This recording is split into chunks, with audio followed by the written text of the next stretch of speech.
আসসালামু আলাইকুম। ক্রিকেটীয় ব্রাইবাদার দীর্ঘদিন যাবৎ ধরে মাশরাফি বিন মুর্তজাকে দেখাই যাচ্ছে না। হয়তো আপনি জানেন কি কারণে তাকে দেখা যাচ্ছে না, কিন্তু বাংলাদেশের সর্বকালের সেরা একজন ক্যাপ্টেনকে কি ভুলে থাকা যায়? তাই নিয়ে আসলাম মাশরাফি বিন মুর্তজারকে নিয়ে উপস্থাপন করার জন্য। নিঃসন্দেহে মাশরাফি বিন মুর্তজা বাংলাদেশের সর্বকালের অন্যতম একজন ক্যাপ্টেন। তিনি তার স্বার্থের প্রমাণ দিয়েছেন বারবার।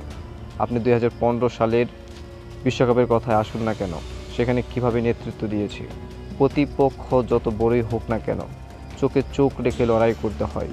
বাংলাদেশের মাশরাফি বিন মুর্তজার মতো এমন ক্যাপ্টেন আসবে কি না তা আমার জানা নেই, কিন্তু আমার দেখার মতে মাশরাফি বিন মুর্তজাই হচ্ছে সর্বকালের অন্যতম একজন ক্যাপ্টেন, সাহসী একজন ক্রিকেটার, যে কিনা প্রতিটা প্লেয়ারকে স্নেহ করে মমতা করে বারবার আগলে রেখেছেন, দলকে যে কোনো পরিস্থিতির মধ্যে সামনে রেখেছেন।